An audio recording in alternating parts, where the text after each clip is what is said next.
জীবনে কি করলাম, জীবনে কোনো কিছু দিক দিয়ে হইতে পারলাম না, না হইতে পারলাম গুণের, না হইতে পারলাম রূপের, না হইতে পারলাম কারো প্রশংসার পাত্রী।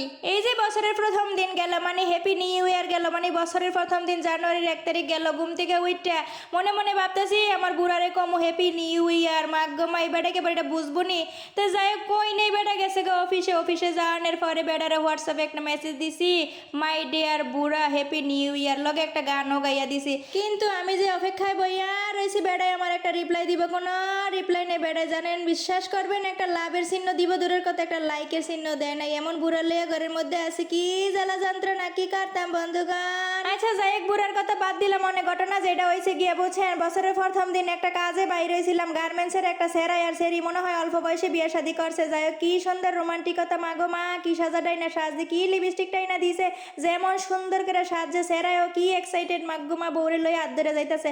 আমারে কইতে সাফা একটু দাঁড়ান, আমি কইছি কি লেগে দাঁড়াইতাম, পরে দাঁড়াইলাম। যাই হোক, দাঁড়ানোর পরে কইতেছে আমাকে দুজনে একটা ছবি উঠান আর একটা ভিডিও করবেন। মাগ্গো মা, বিশ্বাস করেন বন্ধুগণ, এমন রোমান্টিকতা আমি জীবনে দেখি নাই। নায়ক নায়িকা ফেল করে দিছে রে ভাই, তোরা গার্মেন্টসে চাকরি করে এত কিছু পারো। যাই হোক, নিজের সান্ত্বনা দিলাম, আমরা তো বুড়া বুড়ি হয়ে গেছে, থাক তোরা রোমান্টিক বয়স, তোরা একটু ছবি টবি উঠে যায়। কতগুলো ছবি উঠে দিছে সেরা, যে কি খুশি। মাগ্গো মা কইতেছে আফা আপনি এত সুন্দর ছবি উঠাইতে পারেন না, জানি আপনি কত সুন্দর। আমি কই আরে ভাই আমি সুন্দর না, আমার ছবিগুলোই সুন্দর ওঠে। যাই হোক, অবশেষে বাসায় পড়ছি। বাসায় আনার পরে মোর 3টা বাজে, বিকালবেলা মোর স্বামী অফিস থেকে আইসে। বুড়ারে কইলাম তুমি বাসায় আইতে এত দেরি করলে কি লেগে, আজকে বছরের একটা প্রথম দিন, তোমার কি বউর কথা মনে পড়ে না?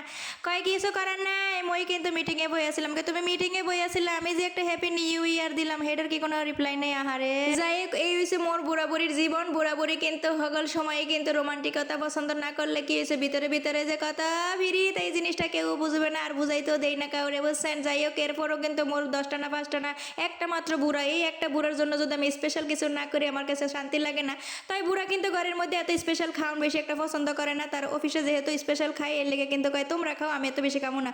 তারপরে কিন্তু সেদিনকে এই যে যেদিনকে বিরিয়ানিটা রান্না করছি, সেই দিন এই বুড়াই কিন্তু খাইতে বসে লাগে, কইতেছে একটা কলিগ আইছে খাইতে, সেই কলিগটা কতবার প্রশংসা করছে। মোর বুড়াই প্রশংসা না করলে কি হইব, বুঝায়। প্রশংসা করবো না, কিন্তু বুঝাই বসে আমার খাবারটা পছন্দ করতেছে। তারপরে কইতেছে এই যে ঘরের মধ্যে যত তৃপ্তি করে খাইতে পারতেছি, একটা বিয়ের অনুষ্ঠানে বা কোনো জায়গায় যাইয়া কিন্তু এতটুকু খাওয়ান যায় না। তার মানে হে বুঝাইলো যে মোর রান্নাটা মজা, তারপরও কিন্তু প্রশংসা করবো না। এসে মোর বুড়ার অবস্থা দেখছেন নি বন্ধুগণ, কেমন করে বুঝায় যে ঘরের মধ্যে খাইলে তৃপ্তি করে খাওয়ান যায়, বাইরে নাকি খাইলে ওই তৃপ্তি করে খাওয়ান যায় না। তারপরেও কইতো না তোমার রান্না এত মজা হয়েছে, শোনা তুমি এত সুন্দর করে রান্না করো, এত মজা করে রান্না করো। এসে বুড়ার অবস্থা। তাই কিন্তু রান্না মজা না হইলে কইবো যে মজা হয় না। যাই হোক, সকল কিছু সব শেষ করে দিছি, রান্না বান্না শেষ। আর এই যে রান্না শেষে কিন্তু পরিবেশন করতেছে। আমার রান্নাটা যেমন তেমন হোক, কিন্তু পরিবেশনটা আমার সুন্দর হইতে হইবে। আমার খাইছ ছোটোর থেকেই বেশি বেশি পরিপাটি পছন্দ করি। বুড়া যখন একলা খাই, তখনই কিন্তু সুন্দর করে পরিপাটি করে তার সামনে আমি খাবারটা দেওয়ানোর চেষ্টা করি। আর আজকে বুড়ার কলিগ সহ আইব, তাহলে তার বেশি ভালো করে পরিপাটি করানো লাগবে। এলাকা সুন্দর করে গুছাই গেছে, সবকিছু শেষ করলাম, রান্নাটা শেষ, এখানে ভিডিওটা শেষ। ভালো থাকবেন, আল্লাহ হাফিজ, আসসালামু আলাইকুম।